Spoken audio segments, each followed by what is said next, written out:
ভয়াবহ এই বন্যায় আপনার 31 জন মানুষই মারা যায়। শুধু আমার নানা আর নানার আম্মু আর 3 চাচাতো ভাই বেঁচে ছিলেন, আজও তারা বেঁচে আছে, শুধু নানার আম্মু বেঁচে নেই। আমরা কোথায় আছি? আজ আপনাদের এক রোমাঞ্চকর ভ্রমণের গল্প শোনাবো। বাংলাদেশের বুকে এমন কিছু জায়গা আছে যেগুলো শহরের কোলাহল থেকে বহু দূরে, যেখানে সময় যেন একটু ধীরে চলে। মেঘনা নদীর বুকে ভেসে থাকা তেমনই এক জনপদের নাম মনপুরা দ্বীপ। বলতে চাই যে ভোলা চরপেশন থেকে মনপুরা, ওখান থেকে জাহাজও আছে, স্পিড বসে আছে। আমরা চাই যে বাইরে থেকে আমাদের এই মনপুরা জেলাটা, মনপুরা থানাটা সবাই আসুক, আইসা ঘুরে যাক, সবাই মানে ভালো একটা জায়গাতে উপভোগ করতে পারবো, আনন্দ করতে পারবো। টানা 3 দিন নিঝুম দ্বীপে অবস্থান করেছিলাম। নিঝুম দ্বীপের প্রতি ভিন্ন একটা মায়া কাজ করছে। তবে আজকে আমরা নিঝুম দ্বীপ ছেড়ে চলছি ভোলার মনপুরার উদ্দেশ্যে। আর পুরোটাই আমরা যাব ট্রলারে ভেসে ভেসে, ভিন্ন একটা অভিজ্ঞতা। পাশাপাশি নিঝুম দ্বীপের ভিডিওগুলো যারা দেখেননি, অনুগ্রহপূর্বক নোয়াখালী প্লেলিস্টে গিয়ে দেখে আসতে পারেন। সত্যি মনপুরার মতো। বিশেষ করে আমি এখানে কখনো আসিনি, ভিডিওতে দেখেছি, এবং প্রথম আমি যখন মনপুরা যে মুভিটা, এই এলাকার অনেকগুলো সিনারি নিয়েই এই এলাকায় ধারণ করা হয়েছিল, সেটা দেখেছিলাম। তখন থেকে ইচ্ছে ছিল কোনো এক সময় মনপুরা দ্বীপে আসবো, বাট সময় স্বল্পতা বা বিভিন্ন কারণে আসা হয়নি। আজকে এসে সত্যি কত অপূর্ব বা কত সুন্দর লাগছে সেটা বোঝানোর ক্ষমতা নাই।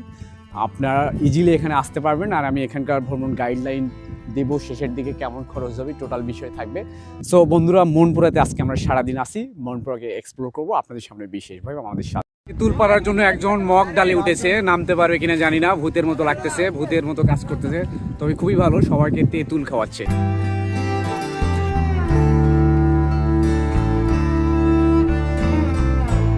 মনপুরা দ্বীপে অনেকটা আমি সেন্ট মার্টিনের যে ফিল নর্মালি পাওয়া যায়, অর্থাৎ সেন্ট মার্টিন দ্বীপে সাগর পাড়ে নারকেল গাছ, সেম এইখানেই যে নারকেল বা ডাব গাছগুলো আমরা দেখতে পাচ্ছি, আমি একদম সেন্ট মার্টিনের ভিউ পাচ্ছি এখানে পুরোপুরি। যদিও জলগুলোর নীলাভ না, ঘোলাটে, এখানে এই শুধু ডিফারেন্স।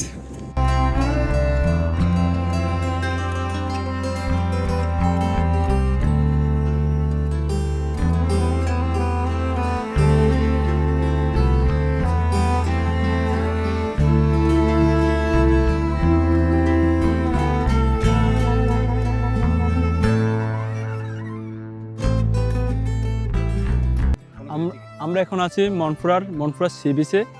এই মনপুরা ভোলা থেকে প্রায় 200 বছর আগে তৈরি হয়েছে, ভোলারও অনেক আগে ঐতিহাসিকভাবে তৈরি।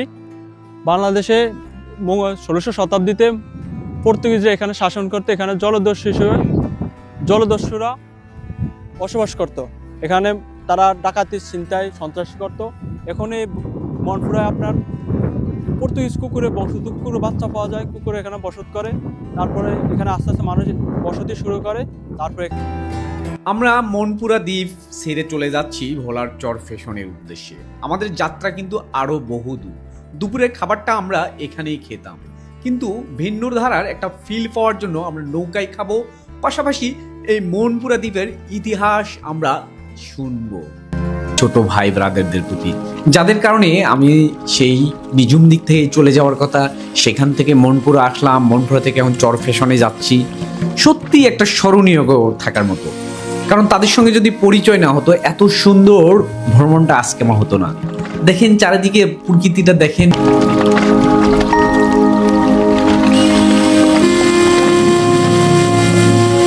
অনেকেই আমাকে বলে, ভাই আপনি বিভিন্ন সোশ্যাল মিডিয়ায় অনেক ধরনের ভিডিও, ছবি পোস্ট করেন, মানুষ কেউ দেখে না, আপনার মন খারাপ হয় না?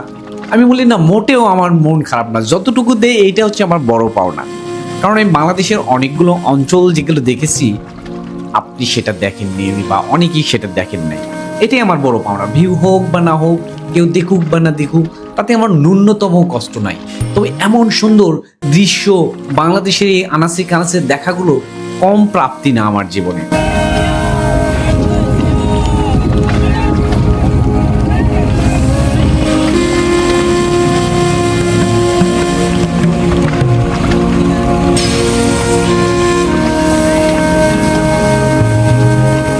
কোনো এক সময় ভ্রমণ করতে করতে দুনিয়ার ভ্রমণ দুনিয়ার সফর একদিন আমার আপনার সবার শেষ হবে। সো আমার জন্য সবাই দোয়া করবেন, আরও বাংলাদেশের বিভিন্ন যে জায়গাগুলো দেখি নাই সেগুলো যেন দেখতে পারি। আজকে এখান থেকেই বিদায় নিচ্ছি, দেখা হবে নতুন কোনো জায়গায় নতুন কোনো এপিসোডে। সে পর্যন্ত আপনারা ভালো থাকবেন। আসসালামু আলাইকুম ওয়া রাহমাতুল্লাহ।